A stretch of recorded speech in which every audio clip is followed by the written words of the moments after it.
Okay, everybody, welcome to the final of the Zenkoku Koto Gakko Senbatsu Koukosei Sotai Kendo Taikai. This was held in Okinawa over the weekend, the last weekend of December.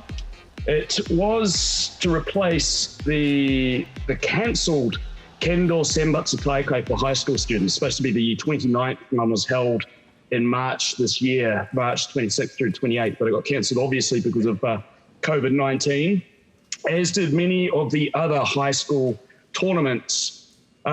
So in an effort to give the graduating third year students an opportunity to have one last bash, as it were, because you've got to remember these kids have been training all their lives for this moment. A special tournament was organised in Okinawa that consisted of the schools that had already qualified for the National Senbatsu Taikai. There were 50 boys teams in total and 48 girls teams. Of course, being COVID amidst the pandemic, there were many strict rules in place to ensure that the matches were conducted safely and to prevent any infection of the coronavirus. Of course, it can't be 100%, but it finished rather successfully. I think the high school students were very, very happy to have been able to participate. And the match has started. The final is between two powerhouses of kendo in Japanese high school. That is Toin Gakuen, or Gakuen, I should say, and Kyushu Gakuen. And with me today, we have Michael Ishimatsu-Prime, who actually used to train at Toin Gakuen. How are you going there, Michael? Good, thanks, Alex. Good to see you again. I used to train at Toin Gakuen. I mean, they're one of the strongest teams in Kanagawa region. They've won the Inter-High 3 times, 2002, 3, and 2012. Kyushu Gakuen actually very strong as well, have won the Inter-High 8 times and 6 times since 2003. So probably at the moment, Kyushu Gakuen are probably the strongest high school team in the country. Oh, absolutely phenomenal. Kyushu Gakuen, by the way, is at the moment on the right. That is the Senpo Tezuka. They're red, whereas Toin Gakuen is white, but easily identified with the bright yellow marking on the left sleeve of their kendo gi. That's right. They have Kanagawa and Toin written on their sleeves. So the Toin Senpo is Hisakawa. And the Senpo match is traditionally the most energetic. You can see that as soon as the Senshu are getting in close into Tsubazeri, the Shimpan, the Shushin will call Wakare. So the rules for this tournament are that the Senshu are not allowed to engage in Tsubazeri. As soon as they get close like this, they either have to separate on their own, or after 2 seconds, the Shushin will call Wakare. So we've already seen I think it's once or twice already that the Shushin is called Wakare. I believe also in this tournament that if they don't separate quickly enough, there's a chance that they could be awarded handsoku. Is that right? That's correct. So when you're doing Wakare, if one of the Senshu stays still and the other one has to go back, then this will be a hansoku to the student who's staying still. Or if one of the Senshu tries to attack the other while they're going back, they will also be penalized. So really, really doing Tsubazeri is a no-go, which many people think is probably a good thing for kendo anyway, because there's a lot of time wasting spent in Tsubazeri. Yeah, I remember going to some of the Inter-High tournaments several years ago, and when they were going into Tsubazeri, like one player would drop his shinai down on purpose and stick it under the men. So many times in one match that would happen, and then of course they would call Wakare, and it didn't make for very interesting matches a lot of the time. No, it's exactly right. It's sort of against the spirit of kendo, as they say, principles of the sword. If they were live blades, you wouldn't be hanging around so close in. But as you can see, this match so far has been very, very lively. No points have been scored, but many have been attempted. It has been, or it was difficult for the high school students and indeed the shimpan to get used to these new rules, because so much of their strategy is centered on getting in close and guarding as they move into attack, whereas with the current tournament rules, this is not allowed at all. So it took a major change in the style in which they would do their kendo.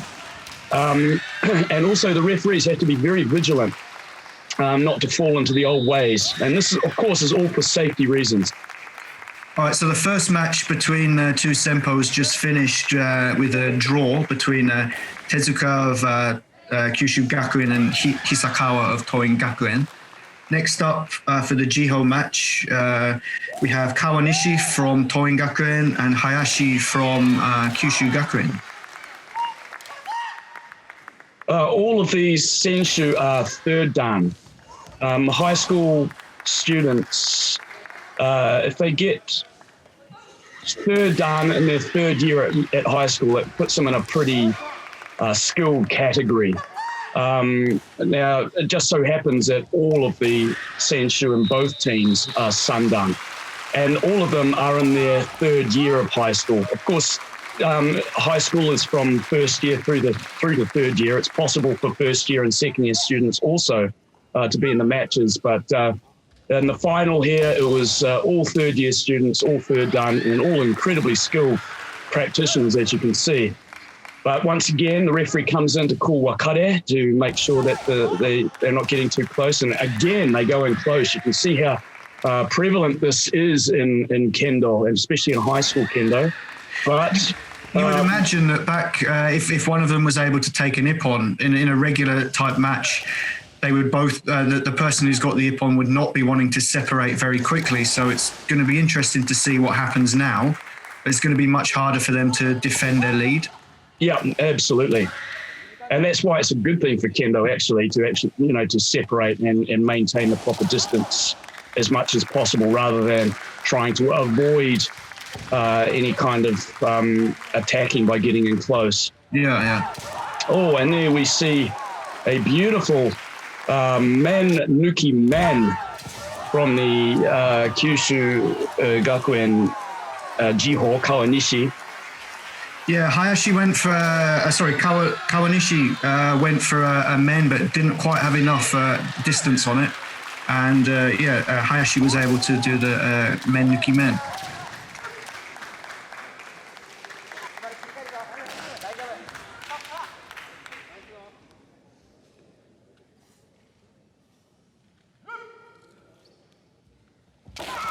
Oh, and that was what Hayashi, and indeed Tezuka, the Senpo from Toin, seemed to prefer kote strikes, and just homing in up to the man of the opponent, and then suddenly down for kote. I've seen that a number of times in this match already, and in the previous match. It seems to be a popular technique in the Toin students, Michael. Yeah, I think he really nailed it perfectly that time.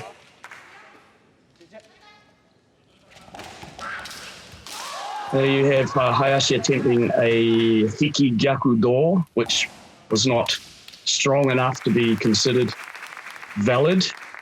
That's another thing I noticed in this tournament, where students, especially when they get in close like this, they have to separate. Before they're called to separate, they will try and strike a hikiwaza quickly. And one of the popular ones was hiki gyaku do, which is a technique we don't normally see in the course of our normal training. Of course, also when they're in Subazeri now, if they end up in there even for a short time, they're not allowed to do hase as well. That's right. Which was always lots of screaming and shouting when they were in that close. But yeah, that's definitely a no-go now. So far, the Jiho match, it's 1 point each. It's a man to Hayashi and a kote to Kawanishi. So it's a very close match so far, as to be expected from the two powerhouses of high school kendo in Japan.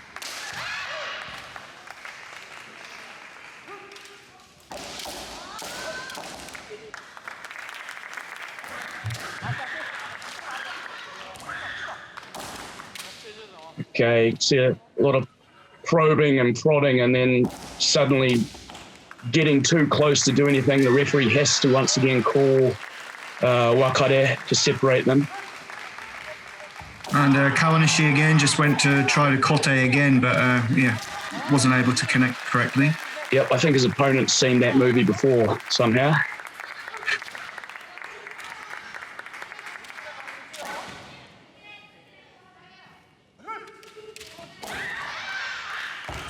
Coming up towards the end of the match now.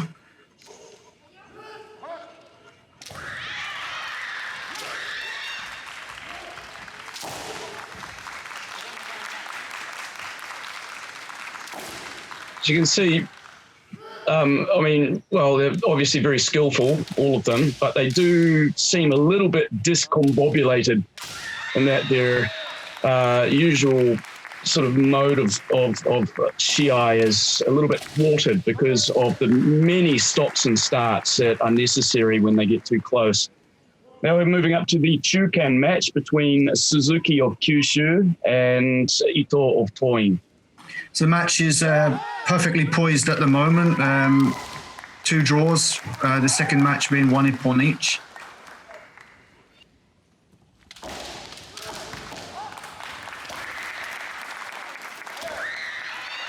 So remember just after a few seconds, it's already called wakare. You usually wouldn't really see it in a regular match that often. You wouldn't. Wakare. That's right. It's you'd be lucky to see, wakare called once or twice in the course of a tournament, depending on the level, of course. Just from memory, I don't recall ever seeing wakare called at the national championships, Michael. Not for high school, but for Ippan. Oh, you mean for the regular All Japan? The regular All Japans. No, yeah. I believe it has been, and now and again you do see some competitors, being given a handsoku for trying to defend their lead and not separating. Incidentally, in this tournament, if the competitors, if one is trying to move back and then the other one initiates a strike, it's a handsoku. Did you ever see any of those in this tournament? Yeah, 1 or 2. If it happens, a little bit too frequently, the referee will call yame, gogi, so that the 3 referees get together, have a consultation, and they will then award a hansoku to the offending party. As you can see here, there's a lot of shido going on in the match. Shido being the referees are giving the players advice as to what they're sort of doing wrong in terms of the rules, just so that they can avoid penalizing them if at all possible. But if they still disregard the rules and continue getting in close and putting their opponent at a disadvantage when they're trying to retreat, then they will be penalised.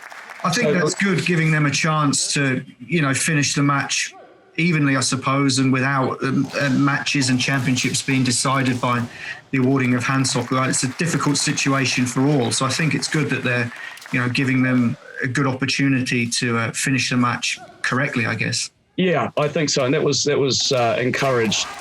Obviously, these kids have put, so much on the line. Trained so hard to be here, it would be a damn shame. But having said that, the rules are the rules, and the referee's job is to uphold the rule. But at the same time, it's also to ensure that the matches are able to progress according to the principles of kendo. And so if that means a little bit of shido here and avoiding hansoku, then that's a very good thing. So still a very tight match at the moment, and no ippon scored so far in the Chuken game. I mean, you can see both sides, they're fairly proactive in their attacking, but they're still quite pensive as well. They obviously want to score the point, but they're still very aware of actually getting hit, because 1 point, the single ippon, out of the 5 team matches. That's all it takes to win the championship. So scoring a point, obviously, is what they've got to do, but the last thing they want to do is get hit as well. So that explains why they're so pensive. As you can just see, the Kyushu Gakuen Chuken was just pushed out of the shiaijo, but usually the referees try and avoid that as well. If it gets a little bit, if they get into a little bit of a tussle, a little bit of argy-bargy, the referee will stop them before it gets carried away. Ito just about scored a kote there. Just the one flag up for one flag up. The other two, it looked a little bit too shallow.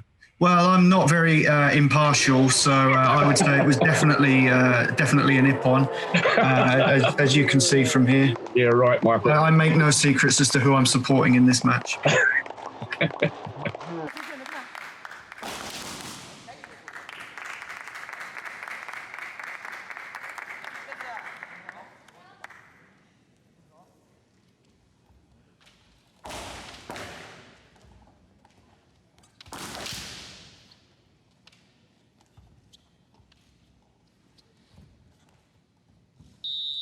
Okay, so the third match ends in a draw.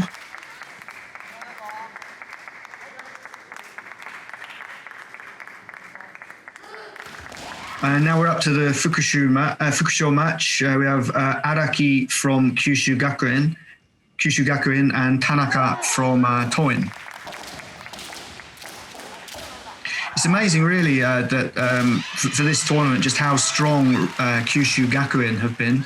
This tournament started in 1992.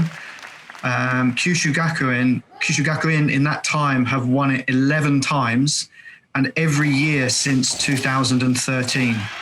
So I'd say they're definitely the favourites for this one. Yeah, phenomenal.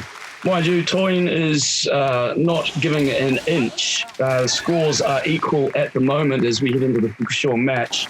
You see the Fukusho from Kyushu Gakuen, that's Tanaka. He's a big boy. That's actually Araki. Sorry, Araki. I beg your pardon. Araki's a very big boy. Yeah.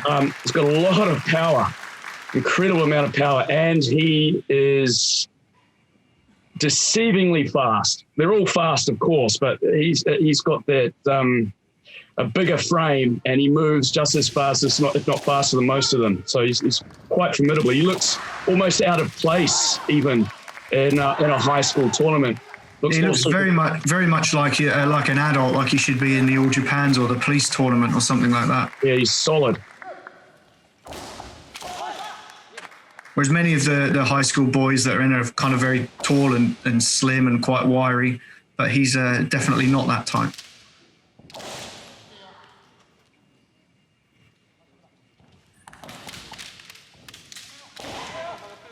I saw him in previous matches, really giving some of his opponents a hard time. They were getting knocked to the ground pretty easily, and he wasn't doing it maliciously or on purpose. It was just solid taiatari, and these kids would just be collapsing.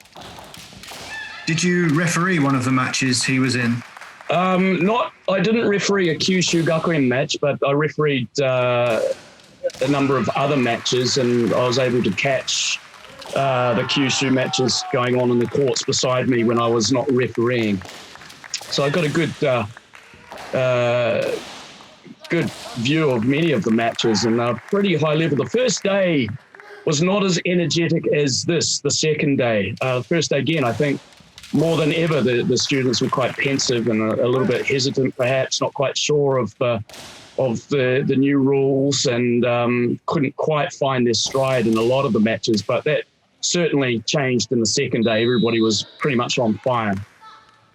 Yeah, I believe this is really the only big tournament that's been held at all recently. Usually at the kind of high school level, there's loads of different tournaments happening, probably once a month, something like that. Maybe just smaller local ones, but this would have been probably their first big tournament this year, I would imagine. No, it is, absolutely. Absolutely. So maybe the first day just brushing off the cobwebs and just trying to get through it. But having said that, although the rules have changed, I would imagine that their training at schools would have focused on being able to separate quickly and not spending too much time in Tsubazerei. So I don't think this would be the first time that they would have had to have done that, but probably, well, actually the first time in an actual match situation. Exactly. And indeed, it's the first time for the Shinpan as well. So it was a learning experience for both sides. So again, this match is pretty tightly poised at the moment. Doesn't seem to be too much advantage one way or the other as we're in the Fukusho match. So one way or the other, we're going to, both sides will be wanting to look to get a result pretty soon or get that ippon and hold on to it. Yeah, Tanaka's had a couple of good attempts at going for kote, but... that classic point kote, huh? But yeah, Araki's just very solid. Oh, that looked like a good attempt at men from Araki. Oh. And that was a good attempt at men by Araki. He scored as he was sort of stepping back and then moving in again. It took Tanaka by complete surprise there, I think, but... Yeah. See, Tanaka's feeling the pressure now. He wants to get that back because he realizes this could be make or break time for the team. It only takes one ippon. But now Araki just can't, go into Tsubazerei and keep there and try and defend the lead. So I guess it's making the match a bit more open now that, now that they can't do that time. And it was unfortunate for Tanaka. Right at the end of the match, he got his man taken. Now it's up to the Taisho of both sides to seal the deal. Motomura from Toin, he's going to have to get a point back and hold that to force a representative match, or get 2 points on his opponent to win the match. Getting 2 points in a match, so far it hasn't been done. They've all been draws or decided by one ippon. So it's a big ask for Motomura to get 2 points, but it's still possible. Whereas the Taisho for Kyushu just has to hold on to this. A draw will give his team the win.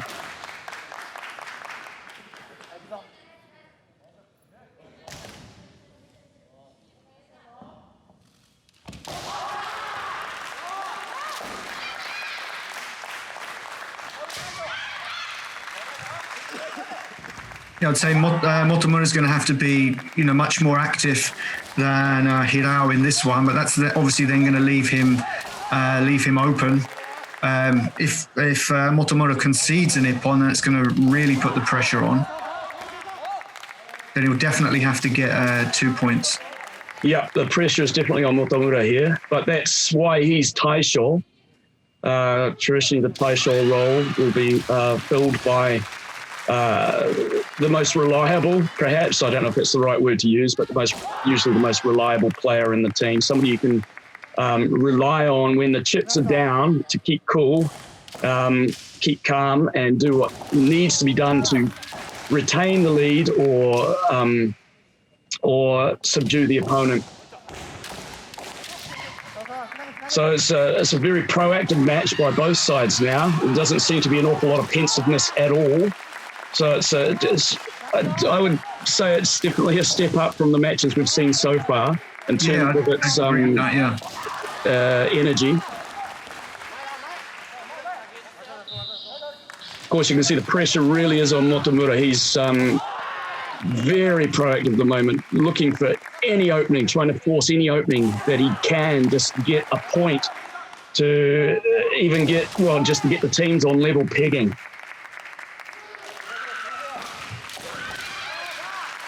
But Hirao from Kyushu, he's doing a very good job at frustrating all of Motomura's efforts here. It seems quite often that Hirao is going in for a men, but then not even following through completely and just coming straight down ready for Tsubazerei.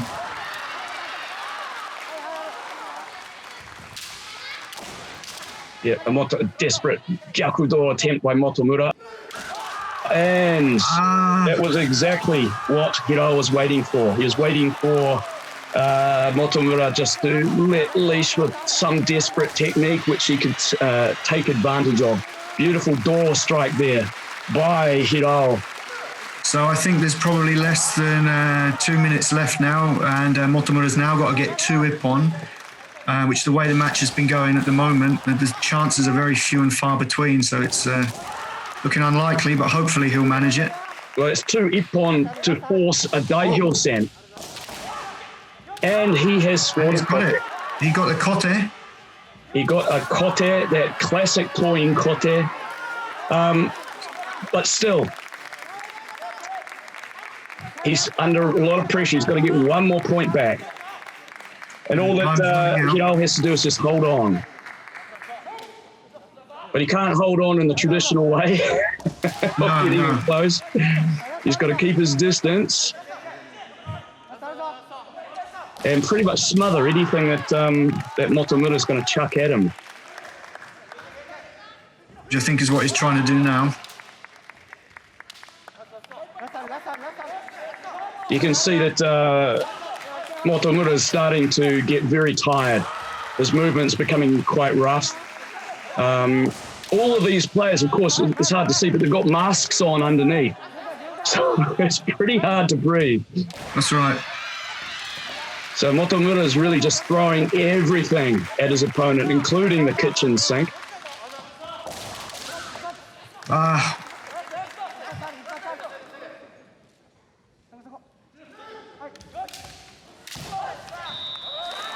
That's the match over. So that the final match, the Taisho match, ends in a draw, which for me, unfortunately, means that Kyushu Gakuin are the winners and Toin are the runners-up. But great effort from both these teams under quite unusual circumstances, difficult circumstances as well. Yep, it's of course there are going to be various opinions about the sagacity of even holding such an event in such a time. Some would say it might even be irresponsible, and indeed that argument is not without its virtue. But what's happening in Japan at the moment is there are national championships for all the sports being held right at the moment, aren't there? I mean, they've got the college rugby and the high school rugby going on at the moment. I saw the All Japan judo champs on TV the other day. I believe the ekidens are starting to be competed in various levels around the country.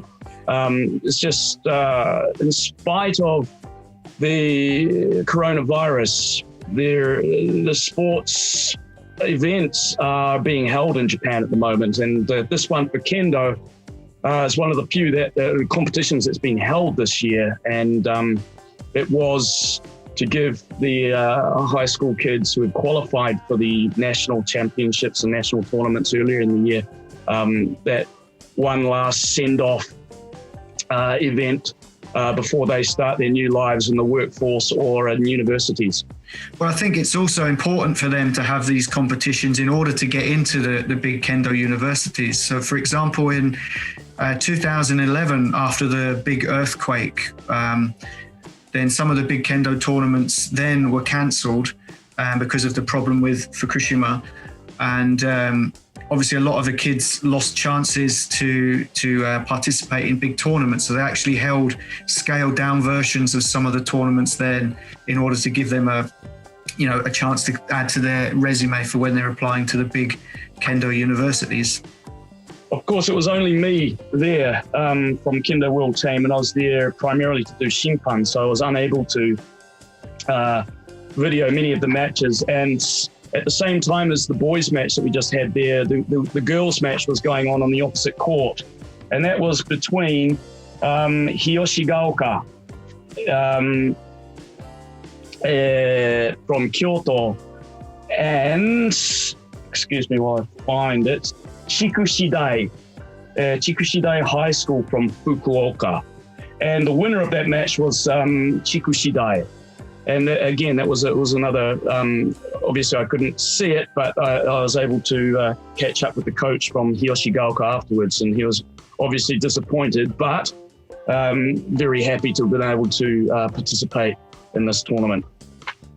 So hopefully next year, Michael, everything will be kind of back to normal, and we'll be able to enjoy participating and watching many more kendo tournaments. Let's hope so. Obviously, we've got the All Japans coming up in March this year, which has obviously been postponed from November.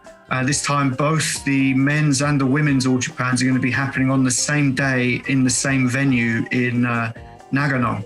So it's going to be interesting to see. And actually for Tokyo, I know the Tokyo qualifying competition, there's been no police qualified because I believe they've been prohibited from taking part. So it's going to be interesting to see what happens with that. But then for high school level, then the big tournaments usually start around April, May time, which would be qualifying for the Inter-High, which happens in July each year, but remains to be seen what's going to happen with that. Indeed. Well, fingers crossed, and have a great new year, Michael, and everybody else. Yeah, you too. And wherever you are around the world, hope your situation gets better soon. And let's hope 2021 is better than 2020.